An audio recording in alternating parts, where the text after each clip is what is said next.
গতকাল 23শে এপ্রিল হয়ে গেল পশ্চিমবঙ্গ রাজ্য বিধানসভার প্রথম দফার নির্বাচন।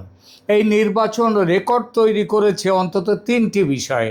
এক, এই প্রথম রাজ্যে শুধু নয়, সারা দেশে কোনো নির্বাচনে 90% বেশি ভোট পড়ল।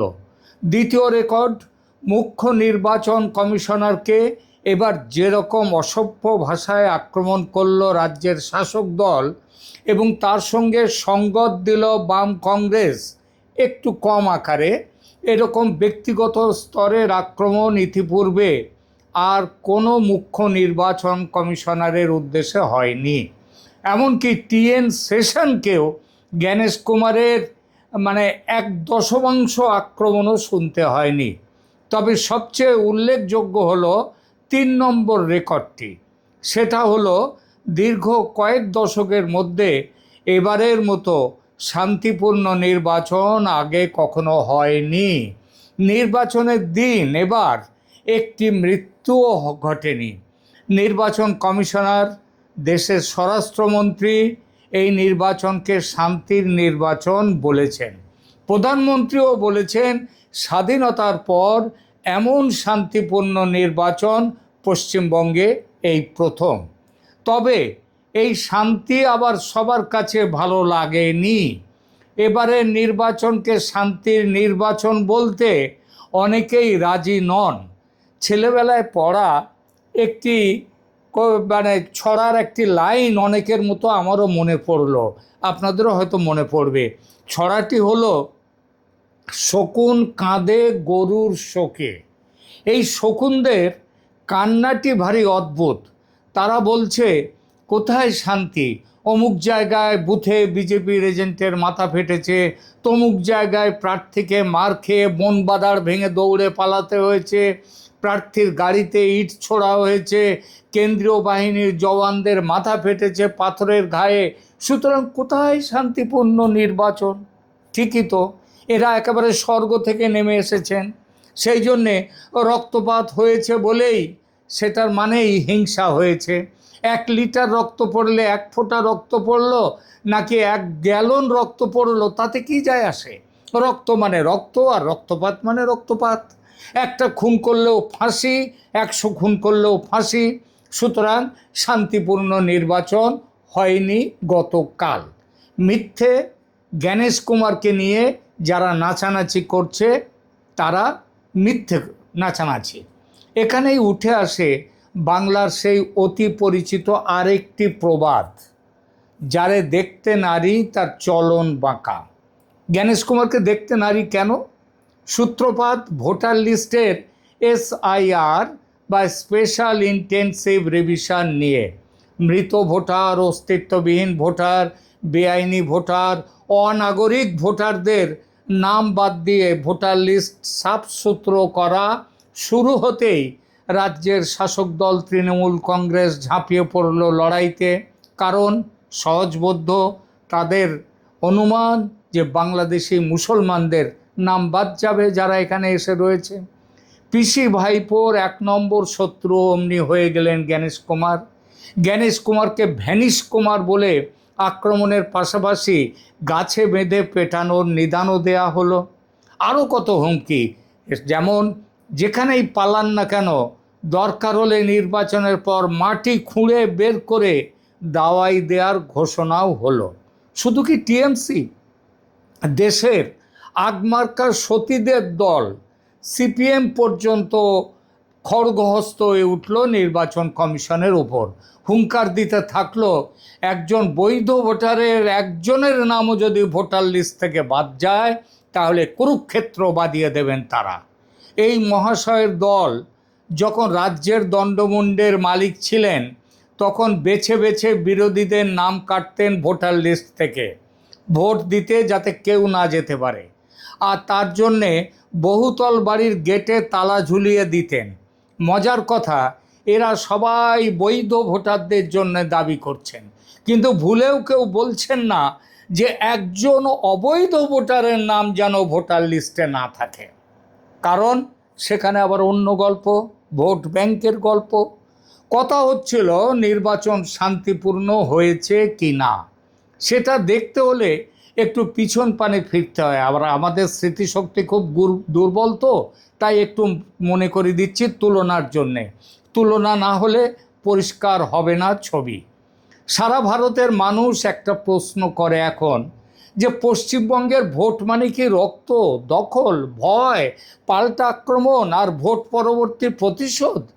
দীর্ঘদিন ধরে এই প্রশ্নটাই বাংলার গণতন্ত্রকে তাড়া করে এসেছে। কিন্তু 2026-এর ভোটে অন্তত একটা বড় বদলের ইঙ্গিত মিলল।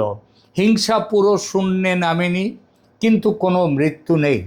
আর প্রথম দফায় 23 এপ্রিল রাত পর্যন্ত বড় কোনো গোলমাল কিংবা একটি মৃত্যুর সংবাদও সামনে আসেনি। মানে একটা পুরো দিনের ভোট হয়ে গেল 152টি আসনে, অথচ একটাও মৃত্যু নেই। এটা যদি কারো কাছে অসম্ভবকে সম্ভব করা না মনে হয়, তবে বলতে হয় তার মন বলে কোনো পদার্থ আছে কি না, সেটা নিয়েই প্রশ্ন উঠবে। এই রাজ্যের নির্বাচনে হিংসার ইতিহাস এই সব মহাশয়দের কতটা জানা আছে কিনা, আর তারা একেবারে শান্তির স্বর্গ থেকে নেমে এসেছে কিনা, সে প্রশ্নটিও ওঠে। খুব পুরনো দিনের ইতিহাস টানব না, সেই ইতিহাস ঠিকমতো পাওয়াও যায় না। তবে নির্বাচনে হিংসার রাজনীতি প্রথম নখ দাঁত বের করে প্রকাশ্যে এলো 1972 সালে। পশ্চিমবঙ্গের নির্বাচনী ইতিহাসে 1972 সালের বিধানসভা ভোটকে বড় মোড় বদল বলা হয়। বিভিন্ন রাজনৈতিক স্মৃতি, প্রবন্ধ, ঐতিহাসিক আলোচনায় বারবার উঠে এসেছে যে ওই ভোটে জালিয়াতি, সন্ত্রাস, ভোটারদের বুথে যেতে বাধা, মারপিট এবং শাসক পক্ষ সমর্থিত দাপট নির্বাচনের চরিত্রই বদলে দিয়েছিল প্রথমবারের মতো। জ্যোতি বসুর নির্বাচন থেকে কার্যত সরে দাঁড়ানোর প্রসঙ্গ সেই সময়ের অস্বাভাবিক পরিবেশের প্রতীক হিসেবে বারবার উদ্ধৃত হয়ে থাকে। 1972 শুধু একটি নির্বাচনের বিতর্ক ছিল না, কার্যত সেখান থেকেই পশ্চিমবঙ্গে ভোট মানেই শক্তির প্রদর্শন, এই বিশ্বাস এই রাজ্যে স্থায়ী হয়ে গেল। বরেণ্য চিত্র পরিচালক তপন সিংয়ের আতঙ্ক ছবিটি রাজনৈতিক অপরাধীরা কিভাবে পশ্চিমবঙ্গের রাজনীতি দখল করলো তার একটা দলিল। এই ছবির সেই বিখ্যাত সংলাপ নিশ্চয়ই অনেকের মনে পড়বে, মাস্টারমশাই আপনি কিছুই দেখেননি। 1977-এ বামফ্রন্ট ক্ষমতায় এলো এবং দীর্ঘ 34 বছরের শাসনে পশ্চিমবঙ্গের রাজনীতি নতুন এক হিংসার কাঠামো পেল। গ্রাম বাংলায় রাজনৈতিক নিয়ন্ত্রণ, সাংগঠনিক আধিপত্য এবং হিংসার মাধ্যমে ক্ষমতা দখলের সংস্কৃতি একেবারে চেপে বসল। বিরোধীদের চাপে রাখার এক গভীর সংস্কৃতি এই সময় প্রাতিষ্ঠানিক রূপ নেয়। এই পর্বে নির্বাচনী হিংসা সবসময় একদিনের বোমাবাজি নয়, বরং সেটা ছিল এলাকায় প্রভাব বজায় রাখার ধারাবাহিক প্রচেষ্টা। বিরোধীদের কোণঠাসা করা আর ভোটের আগেই মনস্তাত্ত্বিকভাবে বিরোধী ভোটারদের হারিয়ে দেওয়ার কৌশল। বিরোধীদেরও এটাই হলো সেই সংস্কৃতি। বিরোধীদের বাড়িতে সাদা থান কাপড় পাঠানো, অর্থাৎ একরকম রাজনৈতিক মৃত্যুবার্তা, এই সংস্কৃতির অভিযোগও বাম আমলের অবদান। পরবর্তীকালে একই কৌশল তৃণমূল আমলেও সচল থাকলো, শুধু নয় আরও ভয়ঙ্করভাবে বেড়ে গেল। গুরু বামফ্রন্টের 34 বছরের অবদানকে ছাড়িয়ে আরও ব্যাপক এগিয়ে গেল তৃণমূল কংগ্রেস, যা দেখায় রাজনৈতিক সংস্কৃতি বদলালেও ভয় দেখানোর ভাষা আরও গভীর। 2023 সালের 15 জুন এই সময় পত্রিকার এক প্রতিবেদনে 2003-এর পঞ্চায়েত নির্বাচন সম্পর্কে যা লেখা হয়েছে সেটা একটু পড়ে শোনাচ্ছে। সব কিছু তো খবরের কাগজে বেরোয় না, আর তখন এমনভাবে 24/7 টেলিভিশন চ্যানেলও ছিল না। ছিল না সোশ্যাল মিডিয়া। মোটর বাইকে চড়ে হাতে বা হ্যান্ডেলে দলের ঝান্ডা নিয়ে ঘোরা, ভৈরব বাহিনীকে দেখলে প্রাণ কাঁপত বিরোধী দলের কর্মী থেকে সাধারণ মানুষ সবার। সেদিন তাদের ঠেকানোর মতো কোনো শক্তি যেমন বাইরে দেখা যেত না, তেমনি দলের ভেতরেও তাকে নিয়ন্ত্রণ করার প্রবণতা ছিল না। আর সরকার তো দলেরই।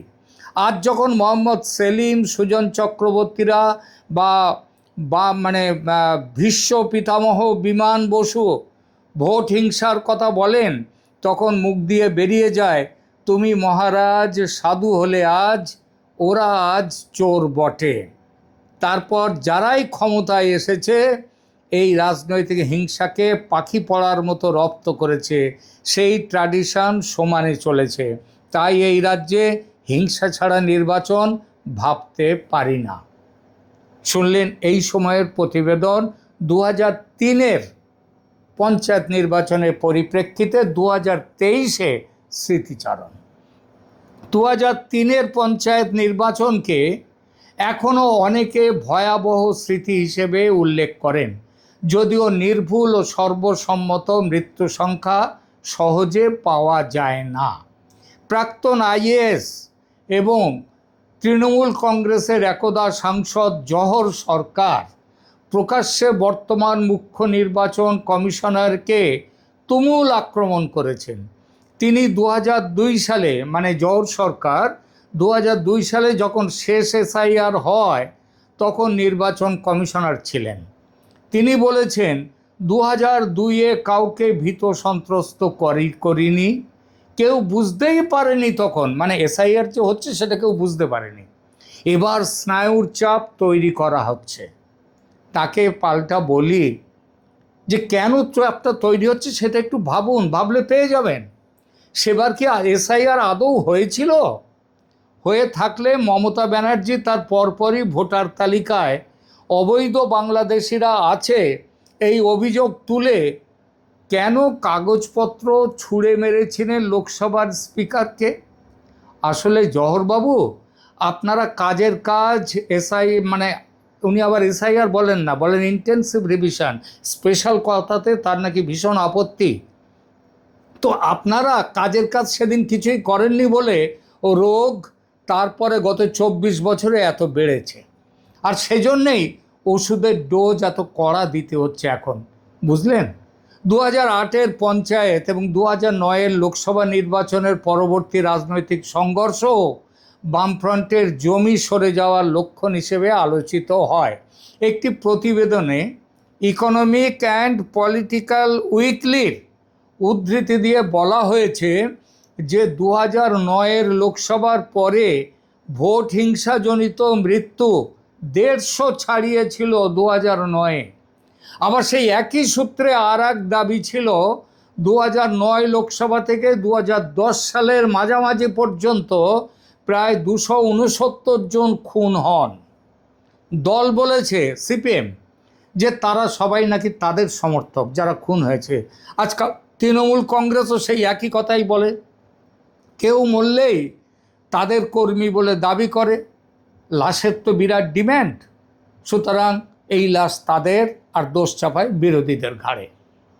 এই সংখ্যাগুলো নিয়ে বিতর্ক আছে, কিন্তু একটা কথা স্পষ্ট, পরিবর্তনের আগে বাংলার রাজনীতি গভীর সংঘর্ষের ভেতর দিয়ে এগোচ্ছিল। 2011-তে তৃণমূল কংগ্রেসের উত্থান পশ্চিমবঙ্গের রাজনীতিতে ঐতিহাসিক পরিবর্তন আনে। অনেকেই ভেবেছিলেন বাম আমলের দখলদারি সংস্কৃতির অবসান হবে, কিন্তু বাস্তবে দেখা গেল ক্ষমতা পাল্টালেও সহিংসতার সংস্কৃতি শেষ হলো না, খুনোখুনির রাজনীতি শেষ হলো না, বরং বহু ক্ষেত্রে তার মালিকানা কেবল বদলে গেল। গুরুমারা বিদ্যে আরও এগুলো। 2011 বিধানসভা ভোট ঘিরেও বিভিন্ন রিপোর্টে 17 থেকে 25 জনের মৃত্যুর দাবি উঠে এসেছে। অর্থাৎ যে পরিবর্তনকে গণতন্ত্রের পুনর্জন্ম বলা হয়েছিল তার সঙ্গেও রক্তপাতের ছায়া রয়ে গেল। এখানে এসে আমরা সবচেয়ে কড়া যে তথ্যগুলো অনেকটা নিশ্চিতভাবে পাই। 2018 সালের পঞ্চায়েত নির্বাচন পশ্চিমবঙ্গের নির্বাচনী ইতিহাসে এক ভয়ঙ্কর অধ্যায়। আজ তক মিডিয়ার একটি প্রতিবেদনে 48 জনের প্রাণহানির উল্লেখ আছে। অন্যদিকে ভোটের দিন আনন্দবাজার অন্তত 16 জনের মৃত্যুর কথা বলেছিল। কবে এটা? এটা হচ্ছে 2018 সালের পঞ্চায়েত নির্বাচনের। আর রাজ্য পুলিশ কি বলেছিল? না না, এত লোক মারা যায়নি, মারা গেছে মাত্র 6 জন। অর্থাৎ উৎস ভেদে বড় ফারাক থাকলেও এটা নিয়ে কোনো সন্দেহ নেই যে 2018 ছিল রক্তাক্ত। তারপর এলো 2021 সালের বিধানসভা ভোট। এসিএলইডি ভিত্তিক এক বিশ্লেষণে বলা হয় ওই ভোটকে ঘিরে 300টি সহিংস ঘটনা এবং ভয়ঙ্কর রকমের সহিংস ঘটনা এবং 58টা মৃত্যু ঘটেছিল। একই বিশ্লেষণে 2রা মে ওই 2021-এ ফল ঘোষণার সময় পর্যন্ত 31টি মৃত্যু নথিভুক্ত ছিল বলেও উল্লেখ আছে। অন্যদিকে অন্য এক ফ্যাক্ট ফাইন্ডিং রিপোর্টে 300 নয় 1300টি বড়সড় হিংসার ঘটনা এবং ওই একই সংখ্যক মৃত্যুর দাবি, মানে 17টি মৃত্যুর দাবি করা হয়েছিল। বিবিসি আবার ফল ঘোষণার পরবর্তী সহিংসতায়, মানে ফল ঘোষণার পরে অন্তত 10 জনের মৃত্যুর কথা জানিয়েছিল। মানেটা কি দাঁড়ালো? এটা দাঁড়ালো যে পশ্চিমবঙ্গে নির্বাচনী সহিংসতার হিসেব শুধু সংখ্যার প্রশ্ন নয়, এখানে সংজ্ঞার প্রশ্নও আছে। কে শুধু ভোটের দিন মোট ধরছে, কে মনোনয়ন থেকে ফল পরবর্তী প্রতিশোধ পর্যন্ত ধরছে, আর কে দলীয় নিহত বনাম সাধারণ নাগরিক কিভাবে গুনছে, তার উপর সংখ্যাটা বদলে যাচ্ছে। আসুন 2023-এর পঞ্চায়েত নির্বাচনে, এখানে তো ছবিটা আরও ভয়াবহ। বিবিসি ভোটের দিন দুপুর পর্যন্ত 9 জনের মৃত্যুর কথা বলেছে, কমপক্ষে 9 জন। গণশক্তি সিপিএমের মুখপত্র ভোটের দিন 13 জনের মৃত্যুর কথা বলেছে 2023-এ। ইটিভি ভারত কমপক্ষে 15 জনের মৃত্যুর কথা বলেছে। প্রথম আলো বাংলাদেশের বিখ্যাত পত্রিকা, তারা 11 জুলাই 2023 পর্যন্ত 47 জনের মৃত্যুর কথা জানিয়েছে ভোটের ব্যাপারে। আনন্দবাজার 14 জুলাইয়ে বলেছে সংখ্যা 50 পেরিয়েছে। আবার মার্কিন মানবাধিকার রিপোর্ট উদ্ধৃত আলোচনায় এই সংখ্যা 50 নয় 52টি মৃত্যুর উল্লেখ আছে এবং অন্য এক পর্যালোচনায় সংখ্যাটা 54তেও চলে গেছে।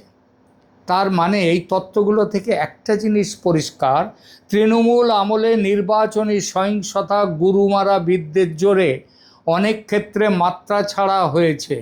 বিশেষ করে পঞ্চায়েত ভোট, যেখানে স্থানীয় ক্ষমতা, ঠিকাদারি, সামাজিক প্রভাব এবং গ্রামাঞ্চলের নিয়ন্ত্রণ একসঙ্গে জড়িয়ে থাকে, সেখানে রক্তপাত ভয়ঙ্কর উচ্চতায় পৌঁছে গিয়েছিল।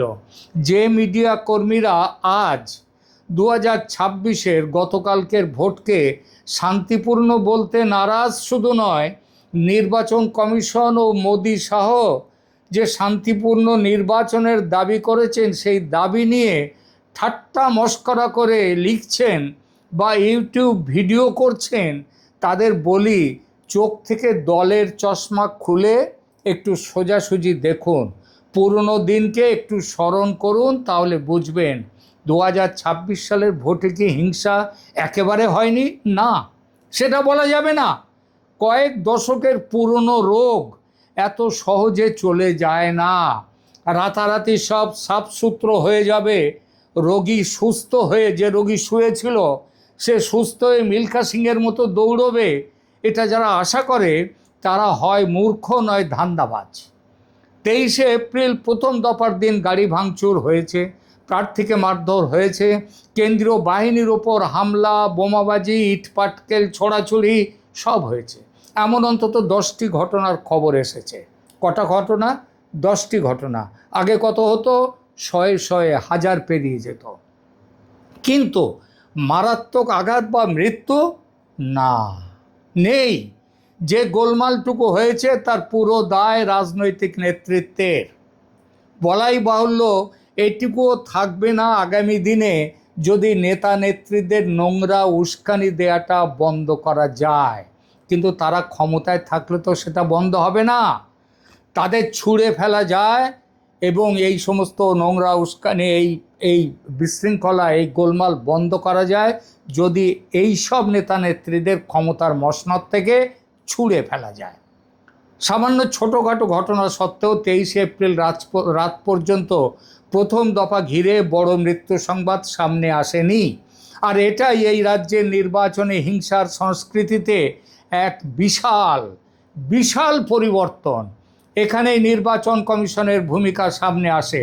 কড়া নজরদারি, কেন্দ্রীয় বাহিনীর দৃশ্যমান মোতায়েন, দ্রুত হস্তক্ষেপ আর ঝুঁকিপূর্ণ এলাকার বাড়তি মনোযোগ, এই সবের ফলে অন্তত প্রথম দফায় হিংসার মাত্রা নিয়ন্ত্রণে রাখা গেছে বলে মনে করার যথেষ্ট ভিত্তি আছে।